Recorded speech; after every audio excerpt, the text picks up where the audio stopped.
Kiss Me Under the Mistletoe.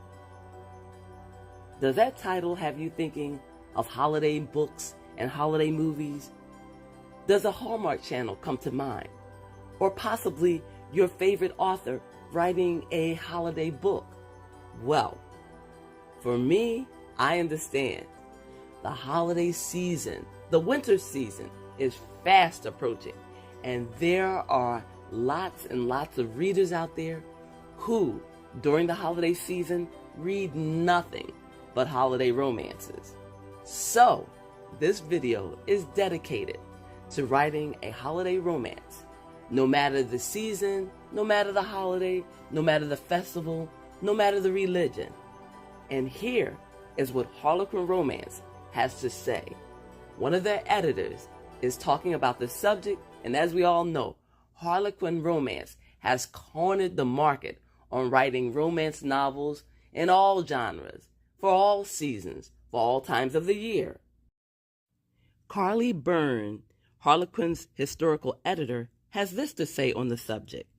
Whether it's a Regency Christmas holiday party, a medieval winter feast, or Viking Yule celebration, Harlequin historical readers love to see the festive season celebrated throughout the ages.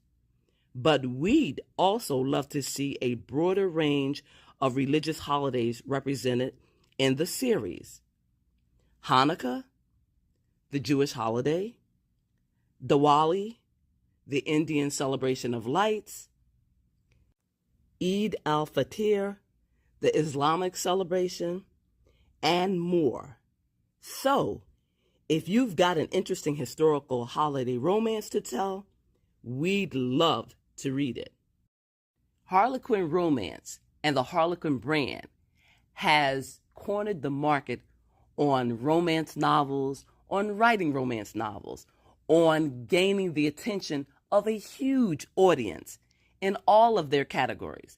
So if you want to learn from the best, if you want to take advantage of the expertise of the editors of the Harlequin franchise, definitely look at their holiday line. See how they are doing it. See what they are writing about currently. Because if you want to learn from the best, we have to admit they are the best. That doesn't mean that we need to exclude other writers from other franchises, whether they're indie authors or whether they're mainstream, who also are good at storytelling.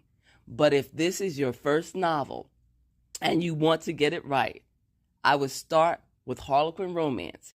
When you read a Harlequin romance in general, you will be building a foundation that teaches you how to tell a story, what elements are required, and what things are necessary to write a successful romance novel. And you will also be learning the formula of telling a category romance.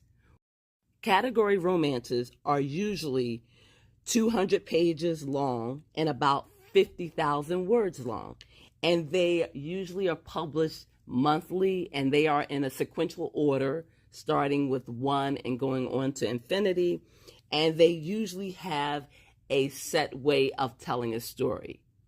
The happily ever after or happily for now occurs at the end, and you pretty much are guaranteed certain elements in a category romance.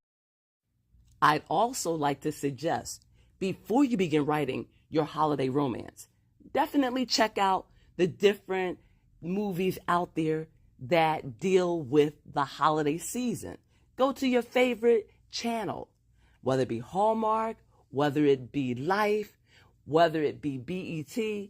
Go to your favorite channel, check out the movies that really resonate with you, whether it be Best Man or whether it be some family-oriented series, and see what strikes you, what resonates with you, what makes you happy, what are your feel-good moments when you're watching these movies or these series, and then take notes.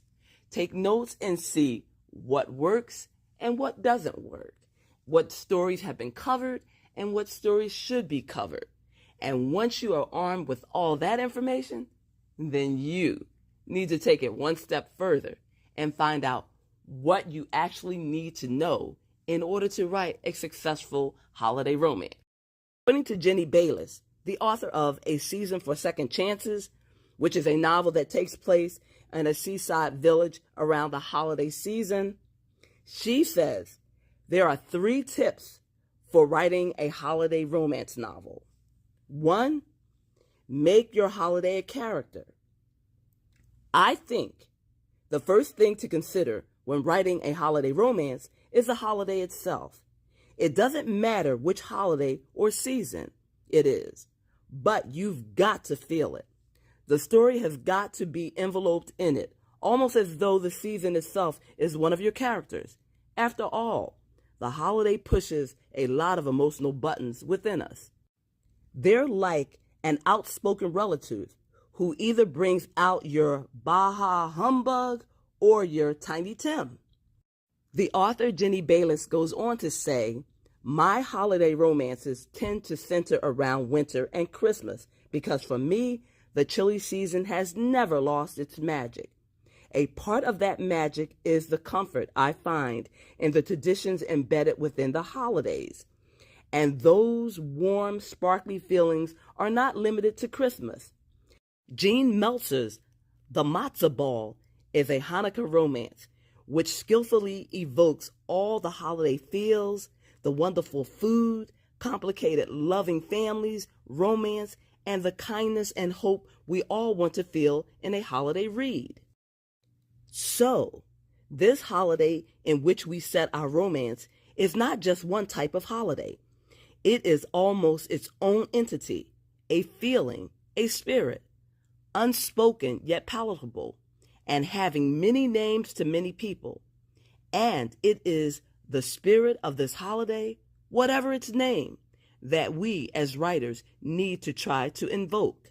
Writing your novel, try to think of the sounds and the smells, the colors, the emotions, all those things that the holiday induces within yourself, and then transfer those feelings and emotions onto the written page or onto the screen of your laptop and keep on writing.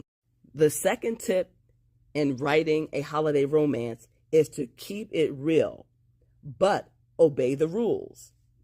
Nobody wants to read about annoying perfect characters with impossible perfect lives. But equally, there are some things that we expect from a holiday romance. I speak as someone who cannot get enough of the Hallmark Channel at Christmas. The word predictable to a writer is like the sun to a vampire. We all want to be writing edgy, original stories. However, there is no reason why we can't rewrite fresh, interesting holiday romances. While we know there's a predictability in this story with a happily ever after or happily for now, we do want to surprise our readers. And we can do that by being creative, by being analytical, and by taking our time in choosing how to tell this story to our reader. In developing the idea for our holiday romance, we don't have to confine ourselves to certain genres. We don't have to write small town holiday romances. We can look at all the subgenres of romance writing, and we can choose a category or genre that we love writing in, whether it be a holiday paranormal romance, whether it be a medical romance, whether it be a suspenseful romance. We can choose whatever subgenre and romance that we want to write about, and we can do it with expertise and with skill. The third piece of writing advice is know your stuff. Every writer knows that the first rule of writing is reading.